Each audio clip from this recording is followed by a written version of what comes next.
Let me tell you something right now, and I need you to hear me with both ears open. America thought they could play India, thought they could corner her, push her into the background like she was some new player in the game. Like India ain't been around for thousands of years. Like India ain't seen empires rise and fall. Like India ain't the land that taught the world how to think, how to calculate, how to heal, and how to build civilizations while the rest of the world was still figuring out fire. Let me tell you what really happened when America tried to isolate India.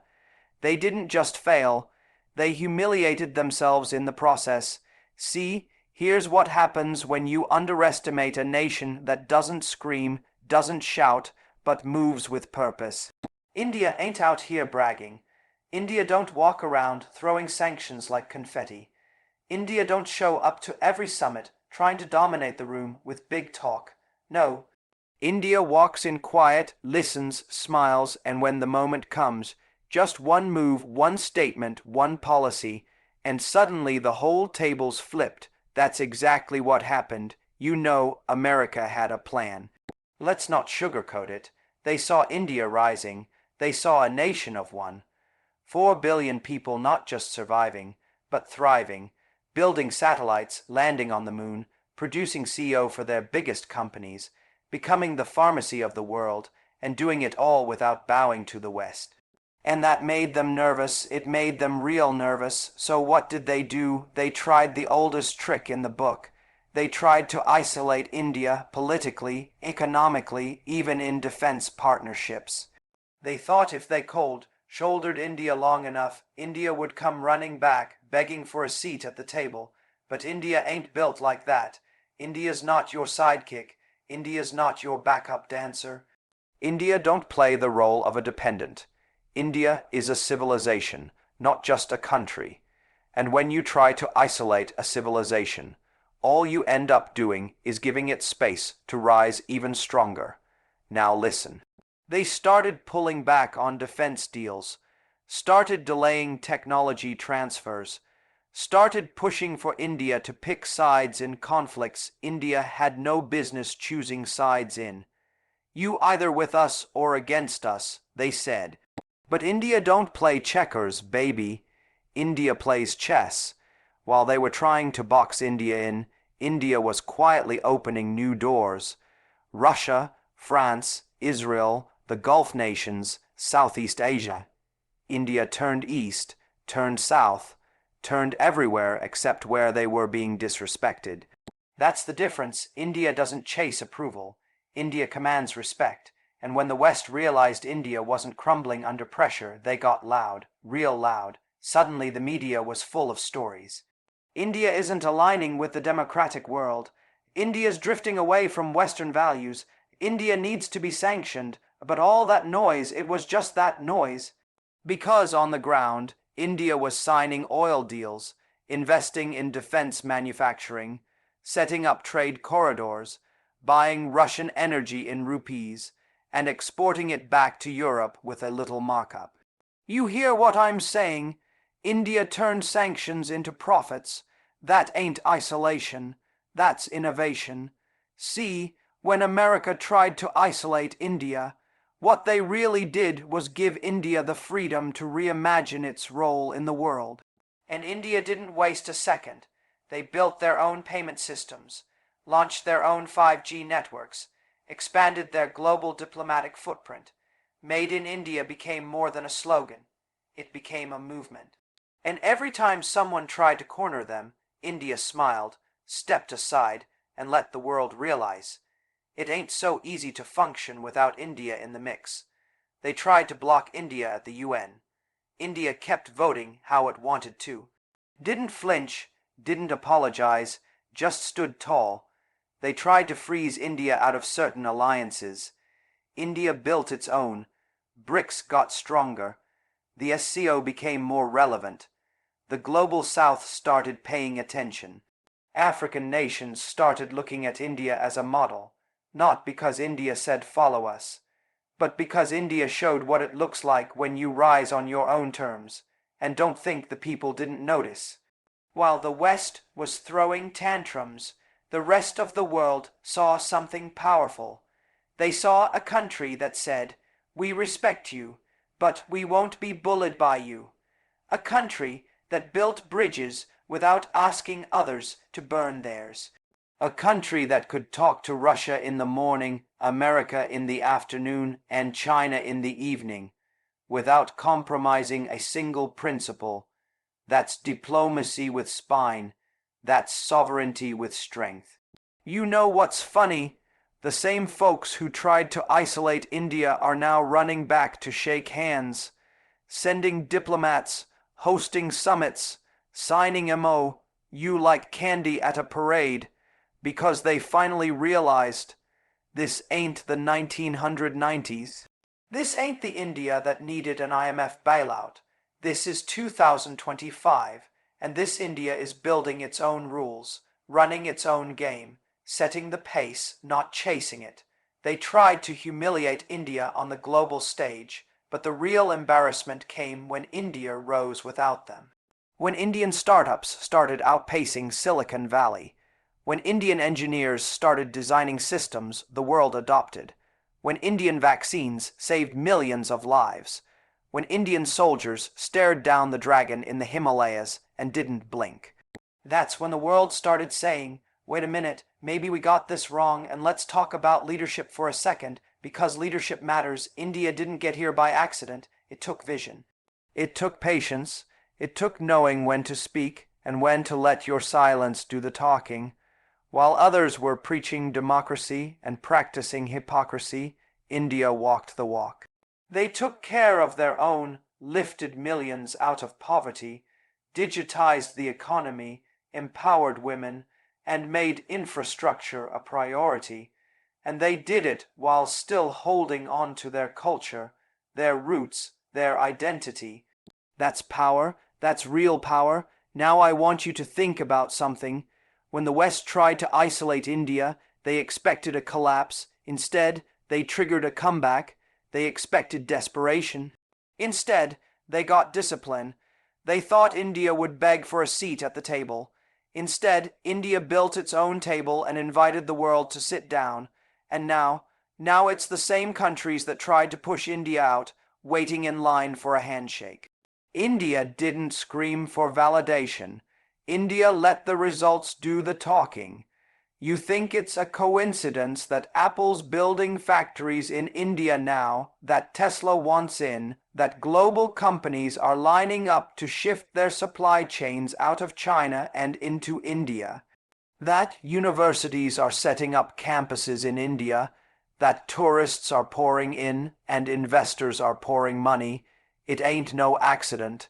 It's the result of decades of playing the long game, of refusing to bend, of being proud but never arrogant. So what do you call that? You call that the rise of a silent storm. That's what India is.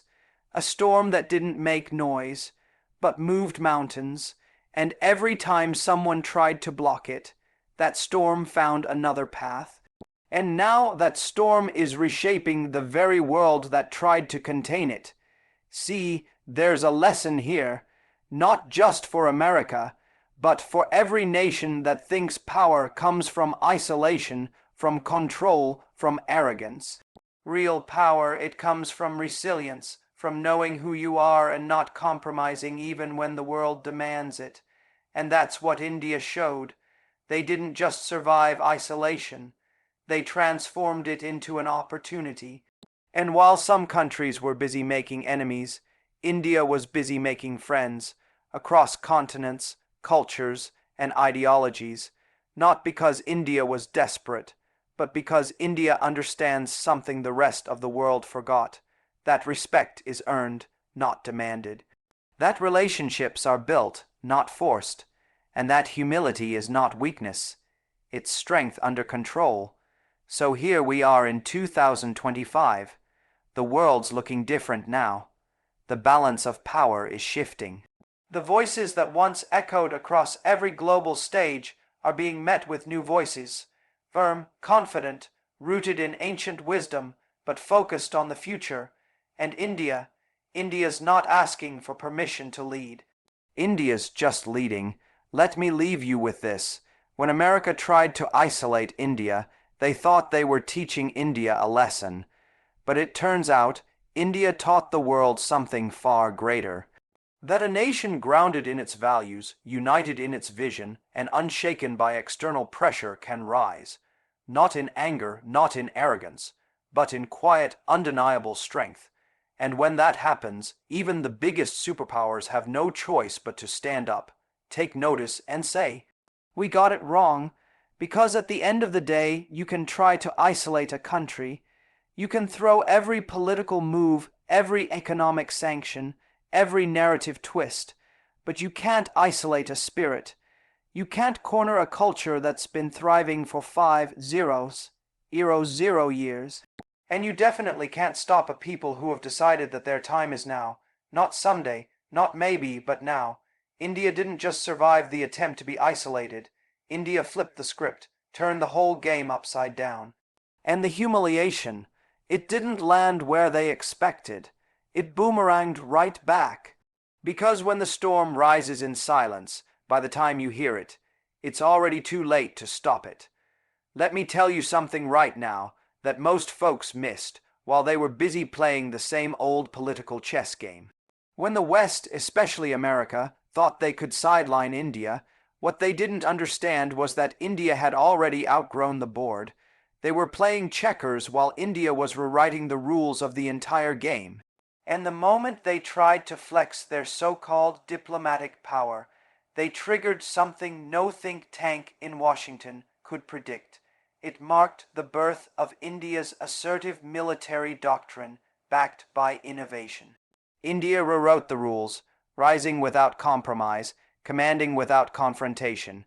Because here's what happens when you try to pressure a country that's built from ancient steel and modern silicon. You get silence at first, you get quiet resilience, but underneath that calm exterior, wheels are turning, calculations are being made, and when the counter move comes, it doesn't just surprise, it redefines. India didn't answer disrespect with noise. It answered it with transformation.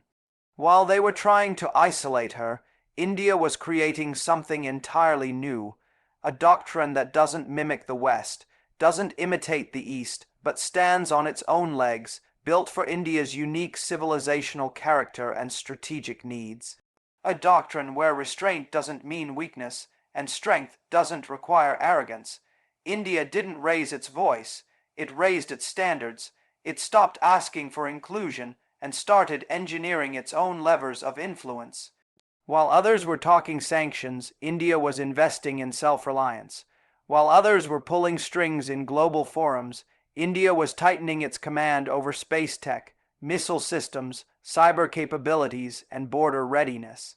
The world saw it as calm, but real ones know it was composure forged in fire. India wasn't backing down, India was gearing up. That's when Agni V rolled out and nobody could ignore it.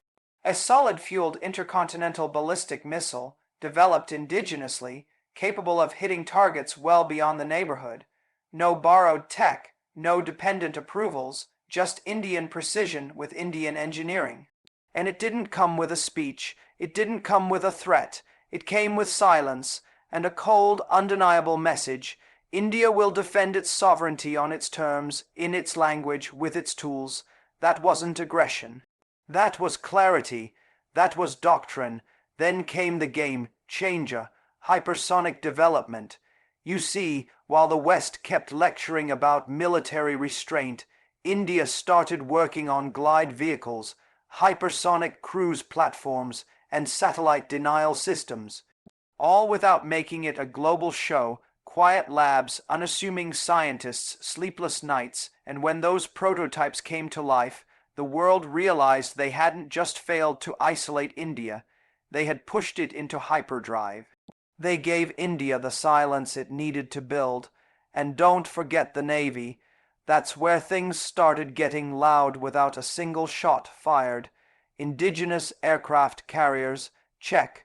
Nuclear submarines, operational. Blue water capacity deployed, and the doctrine behind it simple. India won't start wars, but it sure as hell won't let one finish without its say. The Indian Ocean stopped being just geography. It became a message. A message that says, you try to contain us and we'll expand past your grip. Try to sideline us and we'll patrol the very waters you thought were yours. Even cyber warfare took a turn. India wasn't just defending its data. It started building offensive and defensive capabilities with surgical precision. Artificial intelligence wasn't a trend, it became a battlefield. Battlefield simulations, drone swarms, predictive analytics. India wasn't just preparing for today's conflict. It was designing tomorrow's deterrent. And the doctrine was crystal clear. Deterrence isn't about shouting your strength. It's about being so capable, nobody even dares to test you. Now, let's talk about the doctrine's diplomatic arm. India didn't need to slam doors or burn bridges. It redefined soft power into something sharp. It used trade deals, space partnerships, digital platforms, and vaccine diplomacy as strategic leverage. It showed up in the Middle East with clean hands and left with energy security. It stood in Africa not as a former colonizer or a charity case, but as a partner. When Western powers tried to push India into geopolitical corners, India quietly built global corridors, Middle East-Europe economic routes, South-South energy partnerships, Asia-Pacific technology coalitions. And the military stood quietly behind it all, not as a threat, but as a backbone. And here's where it gets real. The doctrine didn't scream revenge or domination. It whispered capability. It told the world, we don't want war, but we won't be lectured on peace by those who have mastered the art of war profiteering. India made it clear, don't mistake our tolerance for timidity. We will shake your hand, but if you raise that hand against us, you'll pull back a stump. That's why the doctrine hit harder than any missile ever could, because it didn't come wrapped in emotional speeches or dramatic slogans. It came wrapped in execution. It came in how India handled border tensions with a measured iron fist. It came in how India responded to Gray's own warfare without getting dragged into full-scale conflict. It came in how India built missile defense systems not to flex, but to shield. Every move was calculated. Every pivot was quiet. Every breakthrough was deliberate. And that's what humiliated those who tried to isolate India. They expected drama and got discipline. Even in space, India brought the doctrine into orbit. Chandrayaan-3 didn't just mark a lunar landing. It marked a declaration. India isn't content watching from Earth. It's participating in the next frontier. It didn't ask for permission. It didn't wait for a slot. It just launched, landed, and led, and the world had to clap, even the ones trying to isolate her. Because when greatness stares you in the face, you can't ignore it, no matter how badly you want to pretend it's not there. And through it all, India never compromised its civilizational identity. That's the most profound part of the doctrine. It isn't borrowed. It isn't a carbon copy of NATO thinking or Cold War posturing. It's uniquely Indian. It respects diversity. It values restraint. But it prepares for every possibility. It's rooted in Dharma, sharpened by science, and guided by strategy. And because it's Indian, it's unpredictable to the outside world. That's the beauty of it. It's familiar to 4 billion people, and alien to everyone who tried to write India off. And the moment that doctrine matured, the tables turned. Suddenly, the ones who tried to isolate India started sending envoys again. Defense partnerships were reopened. Military exercises reinitiated. Joint commands and training drills flooded back into the inbox. And India didn't rush. India didn't beg. India chose, strategically, selectively, powerfully. Because the doctrine wasn't reactive, it was intentional, and the world could either align with it or be left behind by it. But the most painful truth for the West to swallow was this: India rose without confrontation. There was no war, no rebellion, no international crisis. There was just India, quietly doing the work, stacking the wins, recalibrating its arsenal, building its alliances, and earning its influence. They tried to box her in, and she built her own arena. They tried to shut her out, and she rewired the whole circuit. It's not just about tanks, planes, and missiles. It's about what those things represent: sovereignty, competence, deterrence, pride. That's what the doctrine solidified. India no longer needed to scream from podiums or parade its military hardware down boulevards for validation. Its doctrine spoke for itself. It was respected not because it was loud, but because it was lived. It wasn't a paper policy. It was a cultural operating system. That doctrine spread beyond the barracks, into universities teaching indigenous innovation, into startups solving military-grade problems, into rural India where soldiers are born and engineers are raised. It wasn't just a strategy, it became a national consciousness, and once it rooted itself in the people's identity, it couldn't be stopped. It became self-sustaining. That's when the humiliation hit those who tried to isolate India. They saw that their absence didn't cripple India, it liberated her. India's doctrine didn't just secure her borders. It secured her position as a force, as a power, as a path forward for the world. And as much as they hate to admit it, the same people who once tried to isolate her now take notes from her playbook. Because India didn't compromise her soul to rise, she didn't kneel to climb, she didn't destroy to dominate.